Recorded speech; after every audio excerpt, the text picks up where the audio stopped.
So if you didn't catch the Lane Hutson video that we had made yesterday, I did allude to a former video at the end of that one, just kind of giving a status update and letting y'all know what's up. So, the story goes as follows. 2 days ago, we made a video talking about Yuri Slavkovsky and the idea that was getting tossed around on social media saying that he was as bad as first overall bust from 2012 Nail Yakupov. Well, the entire video was asking if that was a fair conclusion to make, and my conclusion was no, I didn't think it was appropriate to go out there and compare Slavkovsky to one of the biggest busts we have ever seen, but I could understand why that comparison was being made.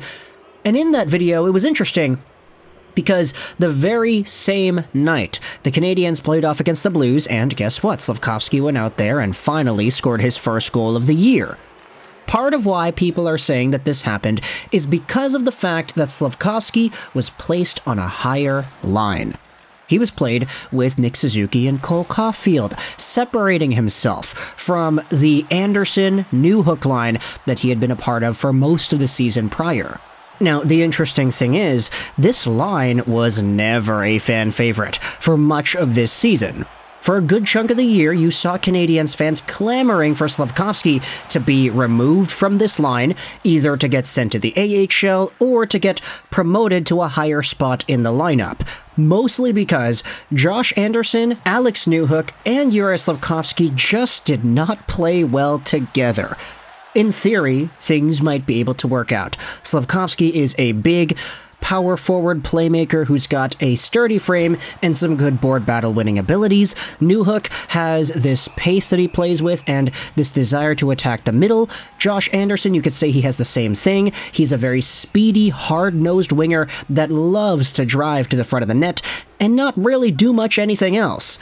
So, understandably, there is an idea that could fit here, but within the first few games of the season, Habs fans quickly realized that that wasn't working. So, for Yuri Slavkovsky, there was so much conversation saying, hey, it's not his fault. He's playing with Josh Anderson, who cannot, for the life of him, make any proper plays happen. He is so one-dimensional in how he plays the game that in the offensive zone, there is no east-west for Josh Anderson. It's always north-south. And when he finds himself on the side of the net, he'll try to bang away at the puck. He doesn't really find his teammates. And when he's charging towards the front of the net, either he doesn't really put himself in the best positions. Like, there's a lot of critiques on Josh Anderson in particular. And it gets even crazier when you acknowledge what RDS goes out there and specifically talks about on their show.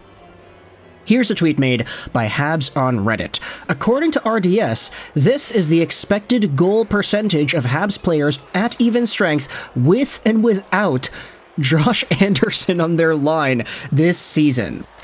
Now, expected goal percentage is pretty much a metric of how much of the on-ice play when a player is on the ice is projected more so as expected goals for your team versus the other team. If it's under 50%, that is bad. It means that the opposite team is getting the majority of the scoring chances versus when your number is above 50%. You want to be above 50% because that is the metric meaning that you're actually outscoring or outchancing the opposition on the ice.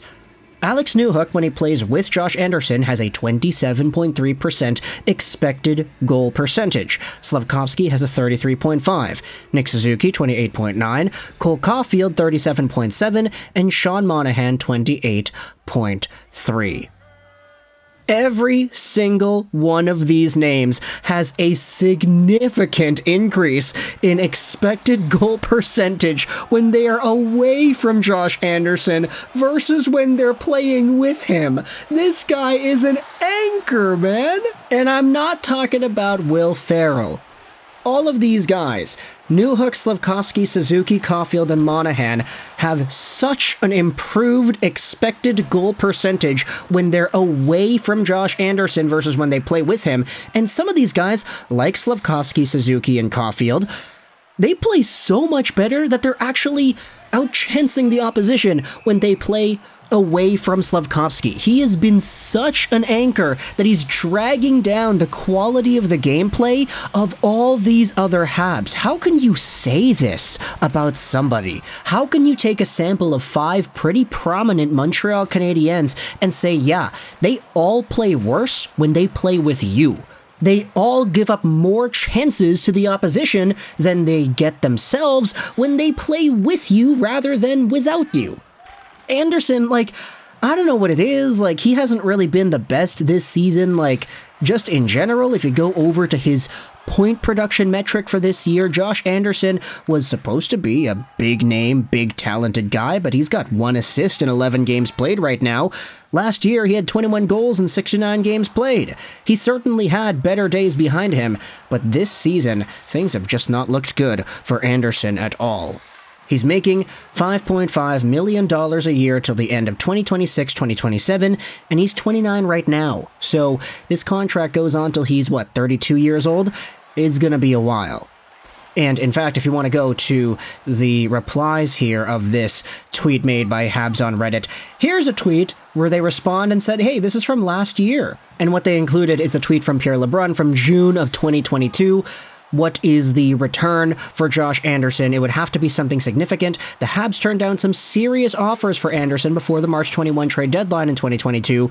My sense is Kent Hughes never mentions his name to his GM counterparts, but they keep asking about him. The Habs aren't planning on moving him, but never say never. And 1 year removed, in hindsight, that looks like a really bad deal, considering how unproductive Anderson has been and how terrible these numbers are that all of his teammates seem to be so much worse when they play with him. And you have some replies going out there and saying, hey man, delete this tweet right now, we gotta get value for Anderson at the deadline. Like, that's kind of funny.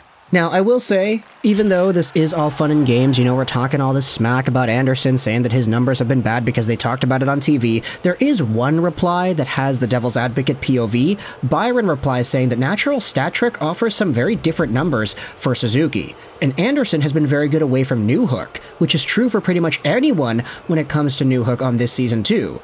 And attached, there are actually some different numbers saying that Suzuki actually improves with Josh Anderson rather than without, and that Alex Newhook is the biggest drag on Josh Anderson with the production there. It's really interesting, but at the same time, there has been a very well-identified scapegoat here that I think a lot of Canadiens fans are on board with having, mostly due to what I'm seeing with their responses every time we see a game where Slavkovsky doesn't get a point, or another moment where Slavkovsky fumbles the bag, he fumbles a pass from Newhook or whatever. Everybody always talks about Newhook and Anderson. It's Newhook and Anderson. Get Slavkovsky away from Newhook and Anderson. So now to see this, that Josh Anderson is so negative as a player this year that even the numbers for Suzuki, Caulfield, and everybody else are just so poorly tarnished, I don't even know how to respond to that. So you can let me know your thoughts in the comment section below. How do you feel about Josh Anderson having such a negative impact on the rest of these top Canadiens forwards? And what do you think the Habs should do about it? Anderson, as we had said, is making a significant amount of money, but he doesn't have any move protection. He's got a modified no-trade clause, that's it. If the Habs wanted to waive Anderson, they could do that tomorrow. It's just, is that really the most appropriate move in this circumstance? You can let me know your thoughts in the comment section below. How do you feel about Josh Anderson dragging down everybody that he plays with? How do you feel about his performance this season? How do you feel about the way his play influences the games of Newhook and Slavkovsky, his 2 most frequent line mates? And how do you think the Canadiens should deal with this entire situation as a whole? Let me know your thoughts in the comment section below. I hope you enjoyed this video. And bye.